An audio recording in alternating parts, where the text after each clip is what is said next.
মানে রহিম আসসালামু আলাইকুম দর্শক, আমি আলামিন গাছগাছরা দিয়ে চিকিৎসা করি। তো আপনারা আমাদের আইডিতে আমাদের সফলতা দেখতে পারেন। আমার হাতে যে এই পাতাটা দেখতে পারতেছেন এটাকে মেহেদি পাতা বলে। মেহেদির অনেক গুণ। যাদের শরীরে পুরাতন ঘাও আছে, কোনোভাবেই ঘাও পচরা যেগুলি বলা হয়, চুলকানির মতো অবস্থা, ফুজ বের হয়, একবার শুকাইতেছে আবার শুকায় না, এরকম যাদের অবস্থা আছে তারা এই মেহেদি পাতা সাথে কিছু কাঁচা হলুদের সাথে বাইটটা পেস্ট করলে প্রলেপ দিলে, এইভাবে কিছুদিন দিলে দেখবেন যে এই ঘাও শুকায় যাইব। আর যাদের শরীরের মধ্যে রক্ত জমাট হয়ে কালো হয়ে গেছে, তারা যদি এই মেহেদি পাতা বাইটটা ওই ফুলা জায়গায় ব্যবহার করতে পারেন, তাহলে এই রক্তগুলি, দূষিত রক্তগুলি মেহেদি পাতা কাইটটা বের করে ফেলবে। আর যাদের এই সবসময় বাথরুমের রাস্তা দিয়ে রক্ত আসে, তারা যদি এই মেহেদি পাতা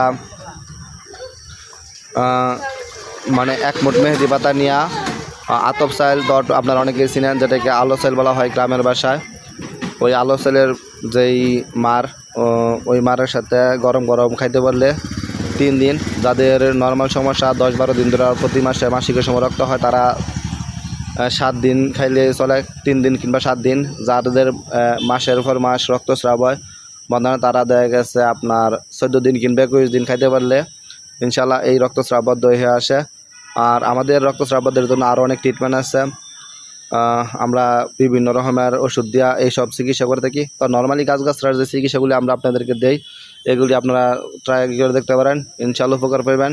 তো আমাদের হাজার রোগের হাজার রকমের চিকিৎসা আছে গাছগাছরা দিয়ে। আমি আলহামদুলিল্লাহ সকল চিকিৎসাই করে থাকি। যে কোনো জটিল এবং কঠিন চিকিৎসা নিতে যোগাযোগ করতে পারেন। বিশেষ করে যারা বাচ্চা হয় না, অনেক ডাক্তার কবিরাজ চিকিৎসা করে ব্যর্থ, তাদের জন্য আমরা সকল সমস্যা বুঝা ট্রিটমেন্ট করে থাকি। ইনশাল্লাহ আপনারা ধৈর্য ধরে চিকিৎসা নিলে 10-15 বছর কিংবা 20 বছর পরে তাদের বাচ্চা হয় না, তারা বাচ্চা হইব যদি ধৈর্য ধরে খাইতে পারেন। ভালো থাকেন, আসসালামু আলাইকুম।